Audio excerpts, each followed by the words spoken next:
Lo importante de hacer, y lo lindo que lo va a hacer este grupo, es detectar patologías en la población general, es decir, el screening.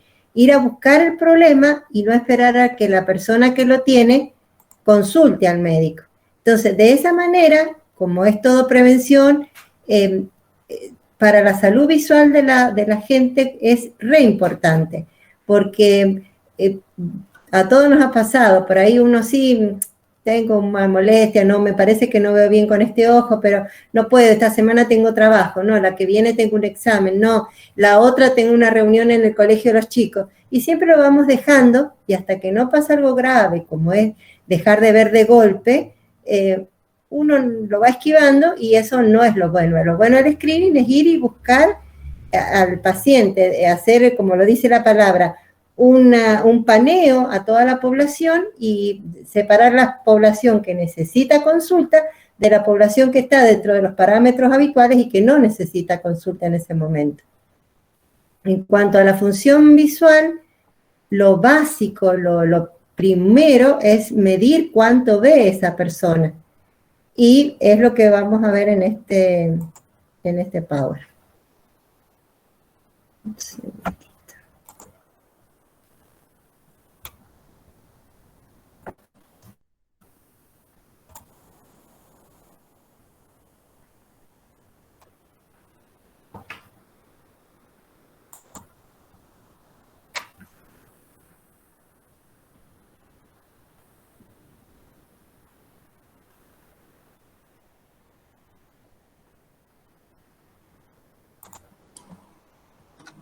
Se ve bien, profe. Ahí sí. Perfecto, gracias. Entonces, a todos nos han tomado en algún momento la agudeza visual, o para entrar en el colegio, o para entrar en la facultad, o para manejar. Y lo que vamos a detenernos en un momento es cómo es la forma correcta de tomarla, porque como todo método, si uno comete errores en las etapas, el resultado no va a ser el correcto. Entonces, definiendo qué es agudeza visual, en criollo es muy parecido a lo que es el poder de discriminación de un microscopio. Y sería la capacidad de ver en el espacio dos objetos diferentes pero muy juntitos. Como acá, por ejemplo, si yo solamente puedo ver como separado estos que estoy marcando con la flechita, obviamente no tengo tan buena visión como si puedo ver separado estos dos, que apenitas hay un espacio entre ellos. Y eso es, en la práctica, lo que nos pasa cuando vamos manejando en la ruta y uno ve que a 2 kilómetros viene una hermosa luz en el medio de la carpeta asfáltica. Pero cuando se acerca esa lucecita, nos damos cuenta que en realidad no era una lucecita, era una Scania con 7 luces de frente. ¿Por qué yo lo veía como una sola lucecita allá? Porque estaban demasiado juntos para lo que es mi poder de discriminación visual. Cuando se acercó a una distancia suficiente, ahí pude distinguir que eran 2 luces o más luces, que no era una sola. En visión lo que medimos es un ángulo visual. ¿Se acuerdan en el colegio secundario que nos decían los ángulos se miden en grados, minutos y segundos? Bueno, se determinó que el humano estándar normal, el que está en la mitad de la curva de Gauss, tiene una discriminación equivalente a un ángulo de 1 minuto.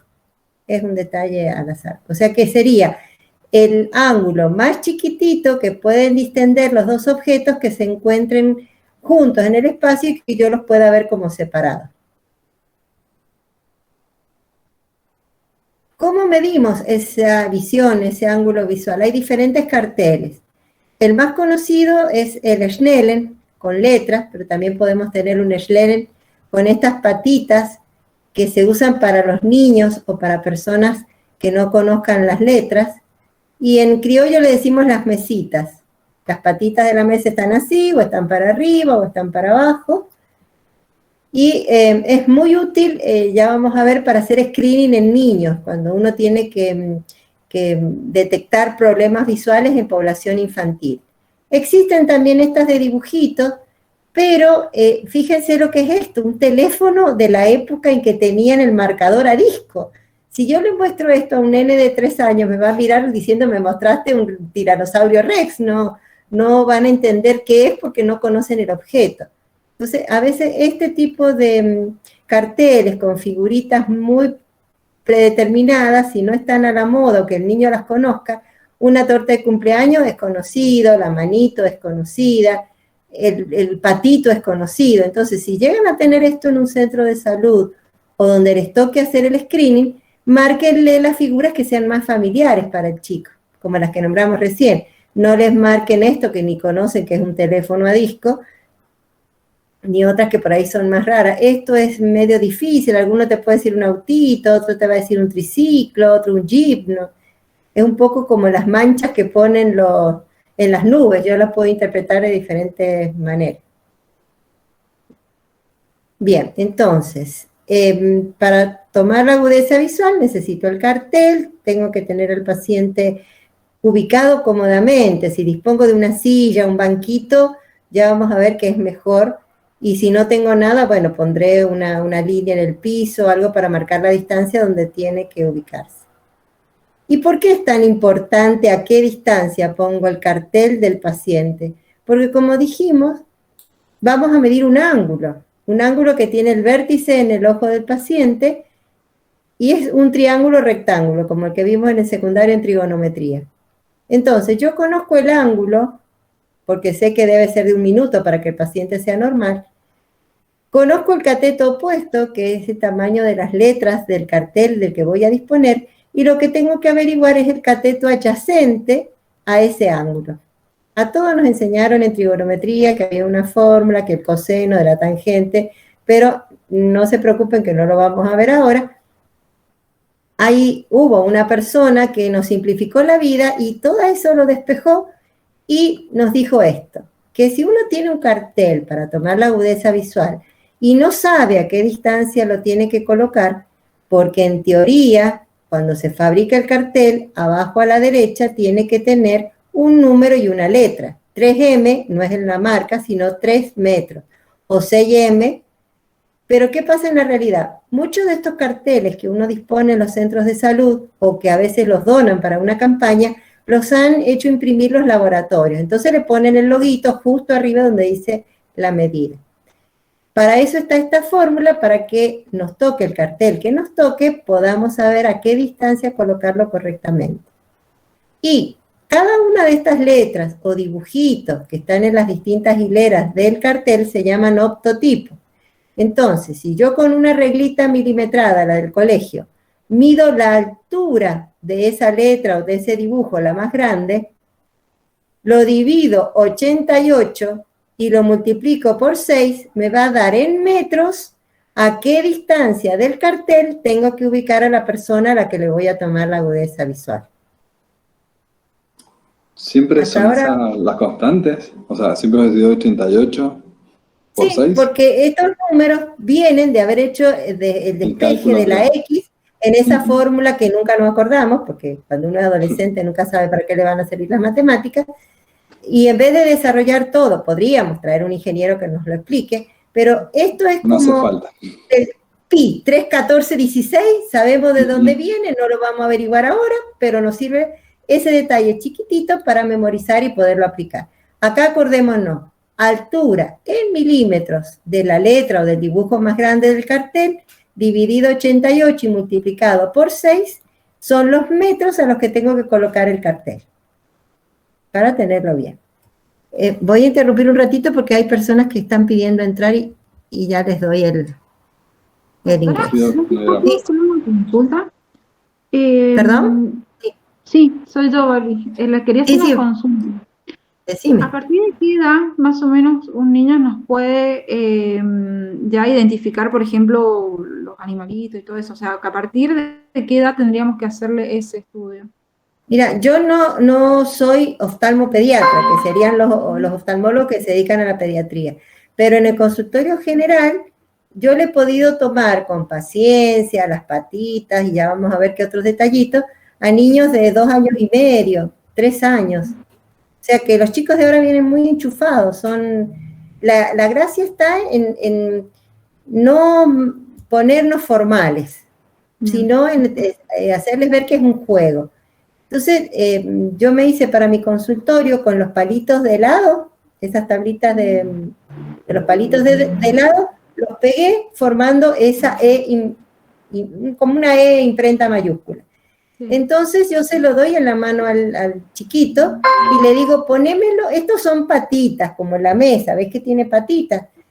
Vos me tenés que poner este juguetito que tenés en la mano, igual, tal como está la figurita que yo te voy a mostrar allá lejos. Entonces el chico imita, porque obviamente la lateralidad derecha-izquierda requiere una madurez neurológica importante que a veces no se tiene a esa edad. O hay personas con dislexia como yo que no distingo la derecha y la izquierda, pero sí sé que esto es para allá y que eso es para allá. Entonces, imitándolo, pueden hacerlo. Como le tenemos que tapar un ojo, a veces el chico dice que se va,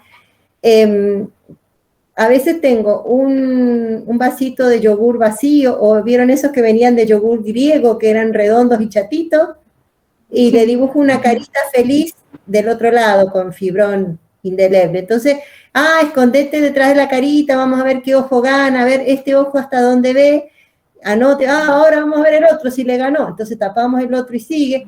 O sea, si lo hacemos como juego, claro que esto en un screening de 300 chicos de una escuela, como que hay que adaptarlo, pero cuando tenés que tomar a 10 chicos, a 8 chicos, es bueno. Lo que sí, no pongamos todos en el mismo lugar donde está el chico que le estamos tomando la agudeza. ¿Por qué? Porque todos los chicos se ríen, se burlan, se mueven, se distraen, le da vergüenza. Entonces más vale poner los otros chicos en otra habitación que estén cuidados, y al que le estamos tomando, que se sienta cómodo, que no tenga miedo, jugamos un rato, hablamos un ratito y ahí ya le podemos tomar. Pero le he podido tomar, el más chiquitito era una nena de unos 2 añitos y medio, pero era una chispa la nena.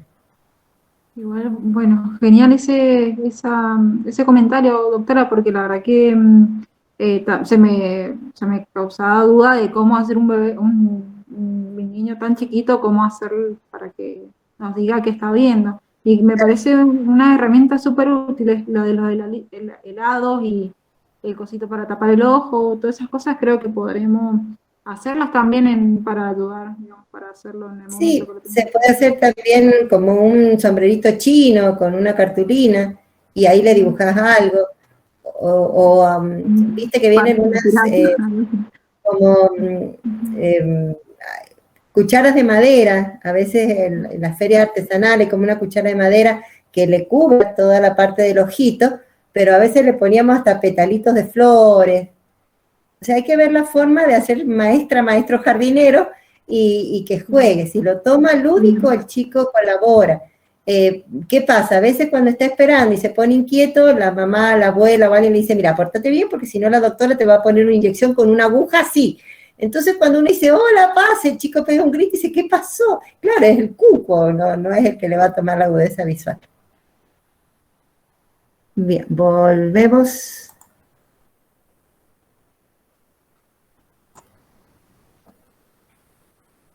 Entonces, esto lo pasé en el PDF, si después lo fotografían o lo tienen en el celular, es una manera de saber a qué distancia la tengo que colocar. Después, siempre tomamos con un ojo por vez. Por convención internacional se empieza tomando la agudeza en el ojo derecho y después en el ojo izquierdo. Lo importante es ocluir bien el otro ojo, porque a veces dice tápese con la mano, pero con la mano puede suceder que con la palma apriete mucho el ojo y entonces cuando lo destapa vemos estrellitas, eso nos pasa a todos. El ojo al apretarlo se altera la circulación en la retina y se ve mal. Y entonces para no apretarlo hacen cucharitas, pero miren, ven ahí en la cucharita cómo tengo endijas entre los dedos. Y si hago así, estoy viendo entre las endijas y eso constituye un efecto estenopeico que ya vamos a ver enseguida qué significa. Pero que en criollo yo voy a creer que estoy tomando la agudeza del ojo derecho, tal como el ojo vino al mundo, o sea, sin anteojos, sin lente de contacto, sin cirugía, y en realidad estoy tomando la visión del otro ojo con el mejor anteojo si es que lo necesita. Entonces es un valor totalmente inexacto. Entonces, cuando queremos tapar el otro ojo, hay que buscar algo opaco. Hay a veces maderita, no como esta dura, pero a veces algo de madera balsa, uno le hace un agujerito de este lado y del otro lado queda macizo, entonces espía por el agujerito y de esa manera el otro ojo está completamente abierto, pero no puede ver porque acá tiene algo opaco. O le pone, como dije, un vasito de yogur, o buscar algo opaco que el paciente apoye sobre la nariz y que no tenga que ser con su mano. Ahora con lo del COVID estamos un poco, tendríamos que hacer uno desechable con cada uno, o forrar uno de esos con papel film, como los micrófonos de los periodistas, y una vez que salga tirar ese papel film. Es una etapa especial esta. Pero la idea es saber que tenemos que ocluir el otro ojo, idealmente no con la mano, sino con algo que sea realmente opaco. ¿Qué era lo que les avisaba del efecto estenopeico? El ojo humano es una verdadera maravilla desde el punto de vista óptico. En el estado ideal, las lentes que tiene naturales el ojo, que son la córnea, la parte transparente, y el cristalino, que es una lente como una lentejita que está por detrás del iris, la parte de color del ojo, hacen enfocar la imagen que está lejos en el infinito, idealmente en la retina de la persona. Entonces, si eso se enfoca y cae nítida la imagen en la retina, el individuo poseedor de ese ojo ve nítido, ve normal, ve fantástico. Pero esos son la menor cantidad de humanos. La gran mayoría de los humanos tenemos defectos en ese sistema, ya sea porque no tienen el poder que deberían tener o porque el ojo es un poquito más corto o es un poquito más largo de lo que correspondería para ese equilibrio, y esa proporción de magnitudes no se mantiene. ¿Y qué nos pasa a la gran mayoría? Tenemos los llamados vicios o errores de refracción o ametropías, que son la miopía, la hipermetropía, el astigmatismo o la combinación de ellos. Cuando tenemos ese error refractivo, los rayos no caen nítidos donde está la retina, sino en diferentes lugares, o más un poquito antes si somos miopes, o después si somos hipermétropes, o en distintos lugares si tenemos astigmatismo. Pero por ley física, el rayo que pasa por el centro de cualquier sistema de lentes no se desvía. ¿Qué es una lente? Lente es algo transparente que tiene la particularidad de poder desviar los rayos que la atraviesan. El vidrio de la ventana no es una lente, el vidrio deja pasar los rayos, pero la lupita que teníamos en el colegio para ver las hormigas, esa sí cambiaba los rayos, por eso veíamos a la hormiga más grande. Eso es básicamente una lente desde el punto de vista óptico. Y el centro de esa lente no tiene poder, no aumenta, actúa como un vidrio de ventana. Entonces, el rayito que pasa por ese centro no se desvía, pasa derecho como si fuera por una ventana. Pero ¿por qué vemos mal entonces cuando no somos perfectos desde el punto de vista óptico? Porque todos los demás rayos que entran al ojo se desvían y cae el foco donde no debería ser, no cae en la retina. Pero si yo coloco algo opaco delante del ojo con un agujero muy chiquitito de 1 a 2 milímetros y le digo al paciente que espíe por ese agujerito, me va a impedir lo opaco que entre los rayos que distorsionan la visión, y el agujerito chiquitito central me va a permitir que pase ese rayo como si fuera por un vidrio de ventana, sin desviarse. Este es el famoso efecto estenopeico. Y eso opaco con un agujerito de 1 a 2 milímetros es el agujero estenopeico. El ser humano eso ya lo descubrió desde que es ser humano, porque ¿qué hace una persona? Los que usamos anteojos ya lo sabemos. ¿Qué hace una persona cuando quiere ver mejor y no ve? ¿No fruncimos la nariz y entrecerramos los ojos? Sí, bueno, el entrecerrar los ojos lo que hace es que entre las pestañas se presente ese fenómeno estenopeico. En el nombre miope, de donde deriva miopía, significa en griego guiño, precisamente porque habrán visto a los antiguos griegos que hacían así para ver mejor, los que no tenían buena visión. Entonces, ahí hay otro hecho importante. Cuando vamos a tomar una agudeza visual, la persona tiene que tener los dos ojos bien abiertos. No digo así porque se va a secar, normalmente bien abiertos. Porque si el paciente está haciendo así con la nariz y está haciendo el estenopeico entre las pestañas, no es en la medida real de su agudeza visual. Es la medida de su agudeza visual aplicando el fenómeno estenopeico, que es otra cosa.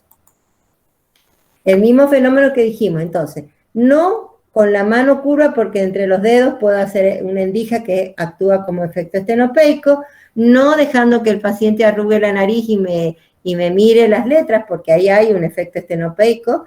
Tiene que ser la mirada, los dos ojos bien abiertos, porque si me guiña uno y quiere ver con el otro, ya los párpados me están apretando el ojo y no es lo correcto. Entonces, los dos ojos bien abiertos, parpadeando normal. Esos van siendo los detalles que hay que tener cuidado cuando uno ve cómo tomar la agudeza visual. Volvemos y seguimos con esto. Fíjense, con ese agujero estenopeico, el paciente que ve así, mal de lejos, pero bien de cerca, que es una persona con miopía, el que ve así, mal de cerca y bien de lejos, que todo humano mayor de 40 tiene lo que se llama presbicia, que es precisamente esto, no puede ver de cerca, o el hipermétrope que ve mal de cualquier lado, si ponen en acción el efecto estenopeico, va a ver perfecto. Entonces, fantástico, no gasto en anteojos, me pongo dos agujeritos chiquititos y voy así por la vida. Pero, ¿qué sucedería en ese caso? Me voy a matar de un golpe porque el agujero estenopeico me está quitando campo. Por eso, el agujero estenopeico se usa nada más que para tomar la agudeza visual, no es tratamiento de nada.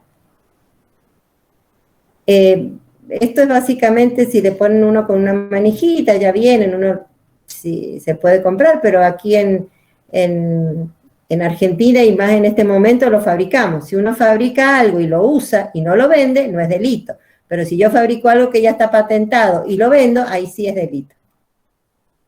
Entonces, conclusión, el agujerito estenopeico nos permite descartar la presencia de los trastornos de refracción. O sea, si alguien ve poco, normalmente, en la agudeza visual, repito la toma de agudeza visual, pero espiando a través del agujerito estenopeico, y ahí recupera la visión, mejora, todo lo que no tenía de agudeza normal se debe a un error refractivo.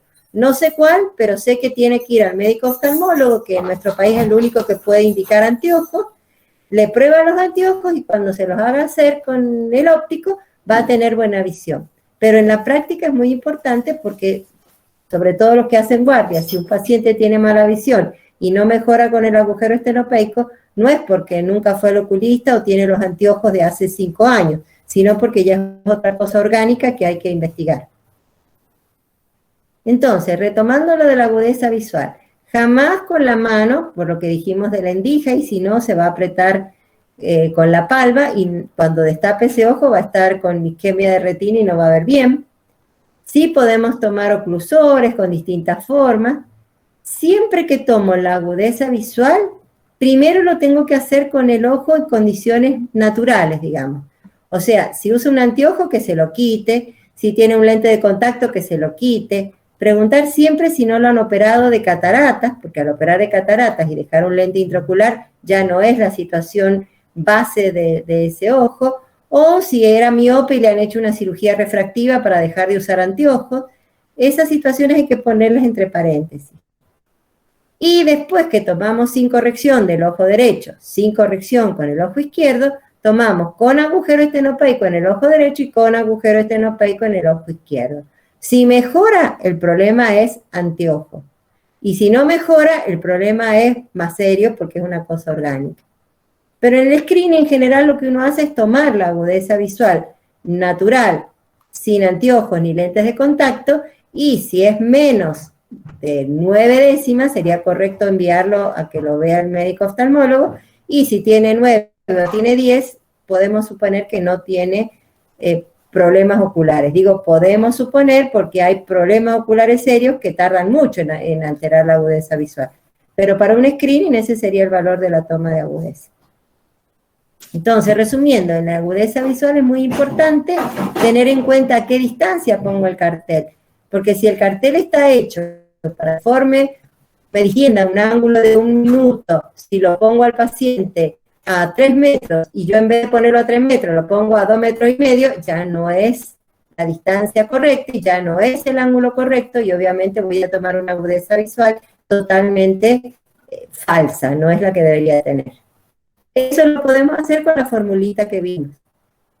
Un ojo por vez, por eso es muy importante cómo ocluyo el ojo que no quiero investigar en ese momento, y no se olviden del uso del agujero estenopeico, a veces no tanto en un screening, pero sí, por ejemplo, si están en atención primaria, en una guardia general o en un centro de salud o son médicos de atención primaria.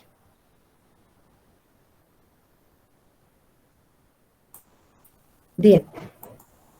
Eso sería básicamente la parte más teórica de la toma de agudeza visual. Si tienen preguntas, por favor, las aclaramos ahora.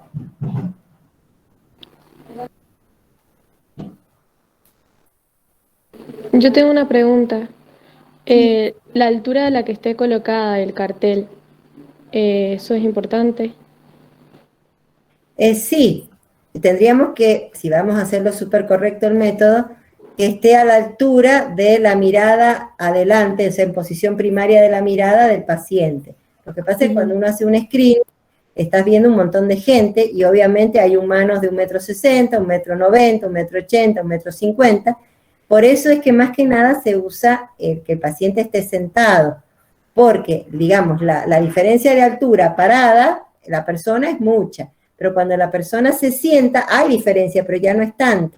Entonces yo te diría, ubica una silla a la distancia que calculaste del cartel que tengas en ese momento y ahí sentás al paciente que se ubique bien cómodo en el respaldo, porque si el paciente ahí está en la silla y se acerca a 1/2 metro, ya no está a los 3 metros que tiene que ser.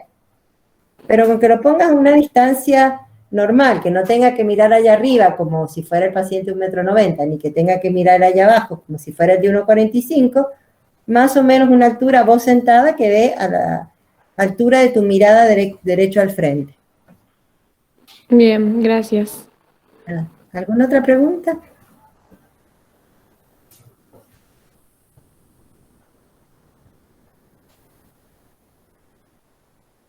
No, yo por mi parte tenía la misma pregunta que acá. La verdad fue muy clara. Bueno, tal vez los que pasaron por oftalmología se aburrieron un poco, pero es importante que los que están en primero o cualquiera de las carreras que están en los primeros años tengan una idea más o menos clara.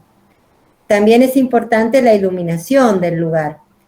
No conviene tomarlo en una habitación totalmente oscura, porque no se va a ver. Y si es un cartel de los autoiluminables y estamos en una habitación totalmente oscura, nos van a encandilar, nos deslumbramos y eso baja la visión. Tampoco convendría ponerlo en un patio al sol de la mañana mendocina, porque eso también encandila. Tendría que ser en una habitación con una iluminación habitual para poder realizar tareas de escritorio, por ejemplo, o sea, una luz ambiente que te permita leer sin esfuerzo. Obviamente hay una serie o sea, la potencia o la intensidad de una luz, la potencia de un foco se mide con un luxómetro, pero los médicos y el personal de salud no andamos con un luxómetro en el bolsillo, eso lo usan los que trabajan en medios audiovisuales, pero tiene que ser en comparación eso, una luz ambiental que le permita al que va a tomar la agudeza visual, como para probar, toman cualquier cosa, letra mediana, está bien, ni me encandila, ni me falta luz para leer. Doctora, tengo una duda. ¿Cómo hacemos para informarlo? Porque, por ejemplo, un paciente que no vea las letras chiquitas, ¿cómo se lo informamos a los residentes que van a estar acompañando? Ahora vamos, muy buena tu pregunta, Bárbara, porque me estaba olvidando de eso por creerlo demasiado obvio. Eso es como cuantifico. El cartel de Snellen tiene 10 hileras de letras de tamaño decreciente, desde la más grande a la más chiquitita. Entonces, cuando tienen el paciente ya sentado, tapado bien el ojo, todo lo que hemos visto, se le debe mostrar cada una de esas letras teniendo cuidado de no poner el dedo alterando la forma, porque si yo tengo una P y no me doy cuenta y mi dedo lo está casi tapando, el paciente me puede decir una R, y tiene razón, porque con mi dedo parece R a la distancia. Entonces, lo ideal es tomar una virome o un palito, algo que permita señalarlo sin modificar el contorno de la letra. Y voy viendo, le voy mostrando todas. Lo correcto es mostrar todas. A veces, si uno no tiene cómo mostrarle y es paciente adulto, le puedo decir, por favor, señor, léame las letras que usted vea, desde la más grande a la más chiquitita. Entonces va a empezar E, T, L, M, O, F, ta, y así va diciendo todas las hileras. Si el paciente me pudo leer las 10 hileras a la distancia correcta para la cual fue fabricado el cartel, eso en sistema decimal se expresa como una fracción. En la parte de abajo, en el denominador va 10, siempre que yo lo tome a la distancia a la cual fue hecho el cartel, y en la parte de arriba, en el numerador, va el orden de la última hilera de letras que el paciente vio correctamente. Si me vio las 10 bien, pongo 10 sobre 10. Si me vio la quinta, 5 sobre 10. Para hacer un screening tengamos como concepto que me tenga que ver toda la hilera, ¿sí? Si ya nos vamos a poner más preciso desde el punto de vista médico, tendremos que ver de las 5 letras cuántas me vio para decir si es esa hilera o es la siguiente. Pero para screening, si me vio toda la de la cuarta, pero me vio una de la quinta, le pongo la cuarta, ¿sí? La anterior. ¿Por qué? Porque para screening es mejor medir, digamos, la parte más base, más cercana al problema. No, me vale más medir de menos que medir de más, ¿sí? Porque si yo pongo 8 décimas y en realidad el paciente tiene 6 y estoy haciendo un screening y tengo duda, más vale poner 6 y no 8, ¿sí? Entonces, toda la cantidad de hileras de letras que me vio, de letras que vio, es la parte de arriba. Y si lo hizo a la distancia, ¿cuál fue el cartel? Es el 10 de abajo. 1, 2, 3, 4, 5. Por supuesto, si me vio de las 5 letras que van en el 9, me vio 4, médicamente es 9 décimas, ¿sí? No es 10 décimas, pero le faltó. Y bueno, si ya no ve a la distancia a la cual fue hecho el cartel, ahí habría que acercarlo. Pero yo le diría, en un screening, si el paciente no me ve la letra de arriba, o sea, se dice que todo paciente que se hace un screening visual ve de 8 décimos para abajo, debe ser referido a un médico oftalmólogo. Entonces no tendría mucho sentido que viéramos cómo medir menos de una décima. Porque si hacemos un screen ya con que vea 8 décimas o menos, lo tienen que mandar. Vea una en 50, vea cuenta dedo, ya es menos de 8 y lo tienen que mandar. ¿Sí? Sí. Ojo derecho, ojo izquierdo, sin corrección. Y bueno, para el screening sí es corrección. Para la parte de historia clínica o demás, después tenés que hacer con estenopeico para ver qué diferencia hay, pero para un screening es sin corrección. ¿Alguna otra pregunta, alguna otra duda? Con respecto a los chicos, si el niño es muy extrovertido, es muy colaborador, es muy juguetón, es fácil. Pero a veces nos toca tomar la visión a chicos que son tímidos o que están asustados ese día o que no, etcétera, etcétera. Y a veces es mejor que lo tenga la mamá sentada en la silla a la cual fue hecho el cartel, que lo tenga ella en su regazo y a lo mejor ella le tenga el objeto para tapar el ojo. Cuando el niño está con su mamá se siente más en confianza y colabora más. Si lo siento solo en la silla o si un extraño le tapa el ojo, en chicos tímidos o demás hacen que se asusten y no colaboran. Eso uno lo va viendo en el momento. Pero que lo tenga la mamá contra su pecho, que no lo tenga en la punta de las rodillas, porque ahí ya cambiamos la distancia al cartel.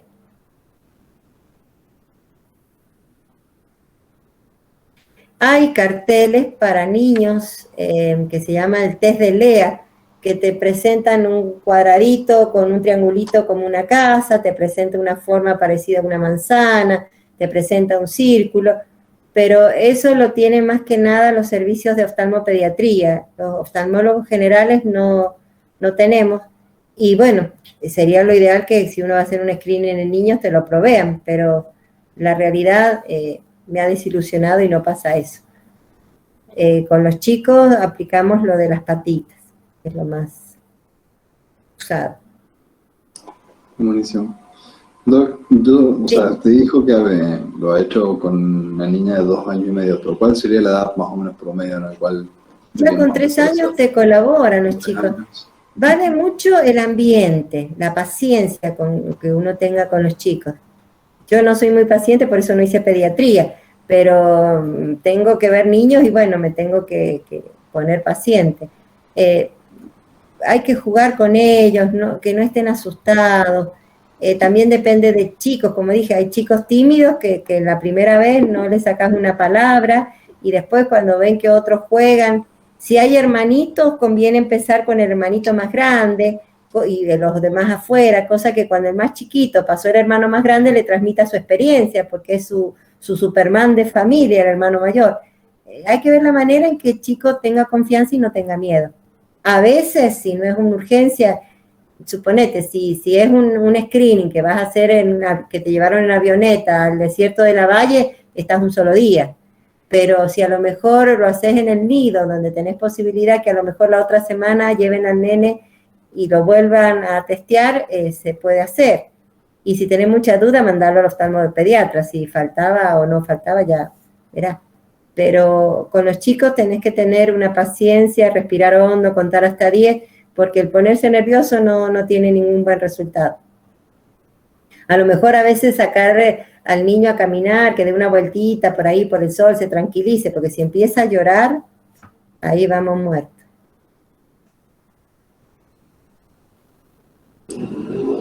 Bueno, gracias. Doctora, otra pregunta. Bueno, Sí. Entonces, la agudeza visual y el agujero estenopeico, este agujero estenopeico se cuantifica igual que la agudeza visual, ¿verdad? Claro. Suponete, si en mi caso, yo que tengo una miopía, me tomás sin corrección y no llego a 1/10, pero me pones el agujero estenopeico y llego a 9 en un ojo y a 10 en el otro. Entonces, la medida es exactamente igual. Lo que hace sería agudeza visual, o para no escribir toda la palabra, podés poner A mayúscula imprenta, V corta mayúscula imprenta, igual, o todo mayúscula imprenta, o D, que sería ojo derecho, por ejemplo, 1/10, sin corrección. Si no tenés anteojos, lente de contacto, ni han hecho una cirugía antes. Y después le pones el agujero estenopeico, le volvés a tomar exactamente con el mismo método, y si es por un problema de refracción, vas a ver que mejora mucho. Y entonces ahí pones punto y coma, 10/10 con estenopeico. Bien, perfecto. Gracias. A veces Doctora, sí. ¿yo te hago una pregunta? Sí, decime. Entonces, para un screening así general como el que vamos a hacer, ¿usted le parece que con agudeza visual, aunque no haya estenopeico, es suficiente, digamos, como para ir? Para un screening es deseable, visual? claro, para un screening es deseable no usar el estenopeico. Entonces, Bien. vos tomás la agudeza y se ponen, cuando uno organiza un screening, se ponen criterios. Hay grupos que te dicen de 7 para menos de 7 derivás, otros te dicen menos de 8 derivás. Yo Bien. te diría, si vas a hacer un screening en el nido, donde vas a tener niños que puedan tener problemas refractivos, vas a tener madres que puedan tener y padres que puedan tener problemas refractivos, seguro vas a tener una abuela que no va a ver bien de cerca y va a necesitar un lente de presbicia. Todo el que no vea bien, mandalo, porque ahí, Listo. aunque el paciente tenga 9, si necesita un anteojo para leer, se lo va a dar el oftalmólogo. Y le está solucionando el problema de cerca, porque no solo es la lectura, es cocinar, es sacarle los bichitos a la lechuga, poder planchar bien una camisa. Son muchas cosas las que necesitas de cerca. Bien, listo. Gracias.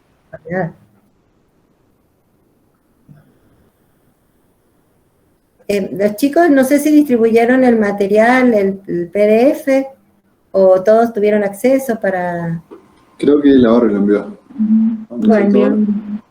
Sí, sí. Ese sería el resumen de lo que hemos visto.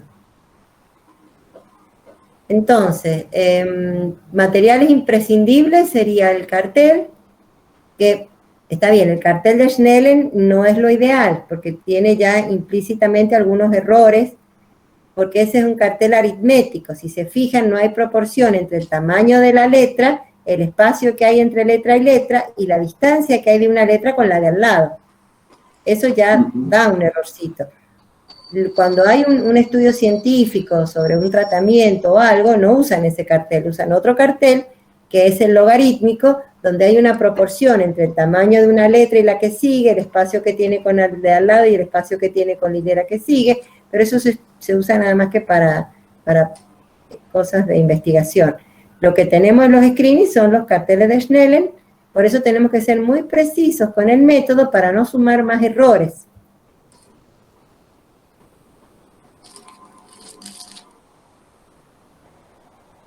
A veces hay carteles que en vez de tener letras o tener dibujitos, tienen números. Es la misma regla, disminuyendo el tamaño, todo igual. Depende del tipo de cartel. No sé cuál conseguiremos para el screening, pero no, es el mismo valor. Le pongas A, B, C, D o le pongas 3, 4, 8, 3 y tiene el cartel ya viene con la proporción de tamaño, todo igual que el Snellen clásico.